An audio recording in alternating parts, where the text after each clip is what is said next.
Welcome back to the show. We're glad to have you back with us. And now I have my next guest. And my next guest happens to be Matt Lewis. He's the Buildings and Grounds Manager for the town of Pahrump. And I've known Matt for several years and have always enjoyed working with him. He is extremely knowledgeable about everything that goes on in the town of Pahrump. And I know so many people have a lot of questions. They have questions about the parks. They have questions about the movies. They have questions about a lot of things. Matt has answers for all of that. And he's got a lot more. So, Matt, welcome to the show.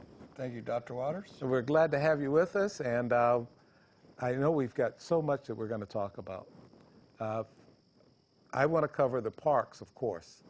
I know the people want to hear about the parks. But you have some other things that you want to cover as well. What do we want to start with? Well, we can go ahead and start with the improvements that have been going into the parks. We really try to keep our parks updated and every year create a little something special to make them nicer. This year at Ian Dorch Park over there, we have the shade covers over the playground. That's really going to make that nice this summer for the kids. Absolutely. And again, at Ian Dorch Park, we got the new bleachers going into the Little League area and the softball areas with new shade covers. So every year a little upgrade up at each one of our parks. Same thing at the Petrick Park. We have the shade covers over the playgrounds over there. I saw them going in there. Yeah, they're very nice. They're going to really make it nice this summer when it's really hot to be able to escape underneath there and watch the kids instead of sitting out in the sun. So that's going to be really nice. Let's go back to Ian Deutsch for just a second. Okay. Because I think that's where you still have the movies in the park. That is correct. Yep. Okay. Will there be any cover or anything changing in that area? No, not in that area. Not where the movie is in the parks. It's kind of the same thing. We're just now getting that into play. We'll be picking out the movies real soon here, so that'll be coming up for everybody to view real soon. Now, when I know I'm going to harp on that for a second, but for movies in the park, what's the charge to the public for movies in the park? Absolutely nothing. It's something that the town has put out there for, I believe this is our 6th or 7th year this year. And it's just a service we provide to the public. There's nothing else that we have that all ages can enjoy, and that's what's really nice. You go out there and you see all ages, grandparents, etc., and we do it every Saturday night, so it becomes like a routine that they can go out there and watch the movies. About how many people do you normally get out there for? I'd say on an average about 350 to 400 people. Okay. Yeah, and it depends on the movie, but pretty much that's it. Pretty much that's it. Remember, movies in the park are coming, and all you need to do is look around town. It's also in the newspaper, sometime on TV, and also on the radio to tell you what movie's coming up. So don't miss that. And we were moving on to Petrick Park. Just a little bit on the movie, back up a little bit on the movies. Once we select the movies, the Parks and Rec Committee is the one that helps select the movies. It will also be on the town website, on the Nye County's website. So those are good places to go look to find the movies. There's no reason that anybody should not know what movies are being. That's correct. That's correct. Okay. Again, at Petrick Park, we have the shade cover up there. We're putting up new fencing around the back part of Petrick Park. There's a lot that's going on, getting ready for upcoming events, and this is a very, very, very, very busy time for my staff this time of year. So, what events are coming to Petrick Park? Well, we have the Balloon Festival coming up. You have the Chili Cook-Off coming up. So the high school rodeo in the arena. So that's going to be very nice. That's really, the Balloon Festival just seems to grow every year, and it's quite a nice event too. Do you have dates for those? Yes, I do. I believe I share them with you. Okay. I'm looking at it. This is the Balloon Festival, February 22nd, 23rd, and 24th. That should be fantastic. Yes, it is. Okay. And we have the high school rodeo there, and you'll have contestants from all around the state that come, and including California. Last year was the first one they held. This is the second one. They're anticipating a lot more entries this year, and it's quite a show to those kids going on. Wow, so this is really expanding. Oh, absolutely, really expanding, really expanding, and it just works really well again, it's a high school rodeo, and you have the balloon festival going on at the same time with the carnival and the booths. And last year it was the first one, and they just absolutely loved it. So that will definitely continue to grow. Okay, I'm thinking about when we think about February, we're thinking about cold weather. It's always a shot in the dark for sure, and we all know what effect the weather can have on an event. Absolutely. So every year you Absolutely. just kind of cross your fingers and hope it turns out for sure. Hey, this is in Pahrump, so it's going to be great. It'll be great. Okay. I'm sure it is. Another big project we have going on is out at Simpkins Park out there. The lighting project that we're putting out there. It never had lights on the fields before. Okay. So due to the demand of field space we have anymore, that's going to be really help us out on organized sports and stuff like that. We're really in need of more field space, so we're trying our darndest to continue to grow and provide for our youth sports. Now, you say the new lights. Now, are they going to be something similar to the lights that were put in at Petrick Park? Yes, we put the lights in at Petrick Park. We put the lights in at also in Field 1 and 2 at Ian Deutsch Park. Okay. And they're all a Musco system. They're all dark sky ordnance, and we all like to see our stars at night, so we make sure that that's taken care of. And they're all on controllers that helps us really track the use of the lighting. Okay. We know what's going on.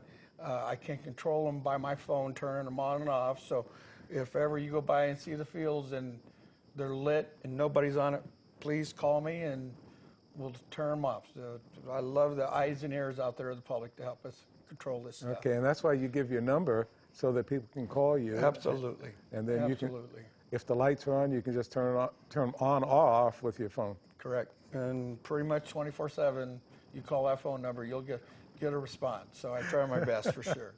For sure. Okay. So that's a lot of exciting stuff going out there, and it's really exciting too with as our groups or the youth and stuff are growing in the town, how competitive we have become.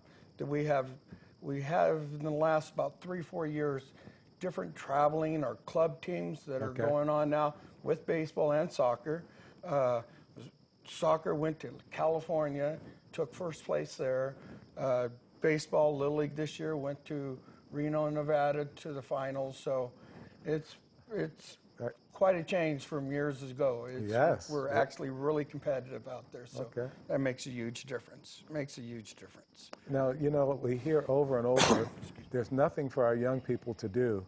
And you're telling me that with the parks, just with the parks, there's so many other things going on too. But just with the parks, you're expanding things for young people.